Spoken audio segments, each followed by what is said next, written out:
Ang laki po ng kontrobersya ng sabihin ni Congressman Rodante Marcoleta na wala naman talagang West Philippine Sea. Ito po ang binitawan niya mga kataga.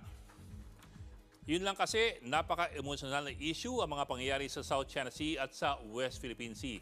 Kaya't minsan nadadala ang marami sa emosyon at sa mga kataga. So ano ba talaga ang totoo? Ito po, sa sinabi ni Marcoleta, may bahagi po na totoo, particular po itong bahaging ito. Ang West Philippine Sea is a creation by it's a creation by us. Ang West Philippine Sea, yun po ang area claimed natin as EEZ.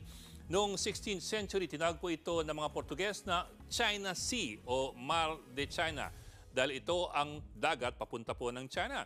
Sa mga Chinese naman, ito naman ang South Sea dahil po nandun siya sa south ng China. Sa Vietnam naman, ito po ang East Sea dahil siya naman ay nasa silangan ng Vietnam. Noong mga 1930s, sinulang tawagin itong South China Sea sa mga mapa para maiba sa East China Sea na nandun naman po sa hilaga ng Taiwan. Toong 2012, pinirma ni Pangulong Aquino o Pangulong Benigno Aquino ang Administrative Order Number 29.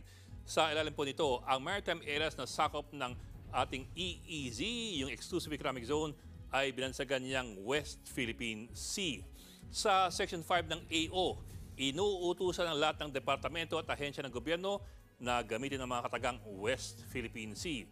Pati ang NAMRIA, yung National Mapping Agency ng Pilipinas, inutusang baguhin ang pangalan ng dagat na sakop ng ating EEZ. Bilang isang admin order, wala naman po ito talagang direktang bisa sa international level.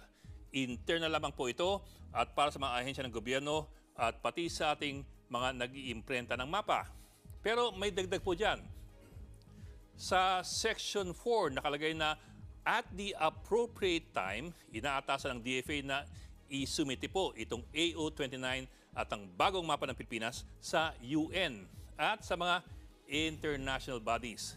Ang malamang na pakay ay para ipakilala sa international community itong bagong pangalan at baka balang araw ay maging internationally recognized.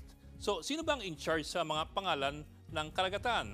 Ang mabilisang sagot, ito po yung IHO, ang International Hydrographic Organization. Medyo mahaba.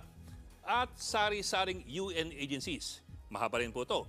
Gaya po ng UN Permanent Commission on Geographical Names at UN Group of Experts on Geographical Names.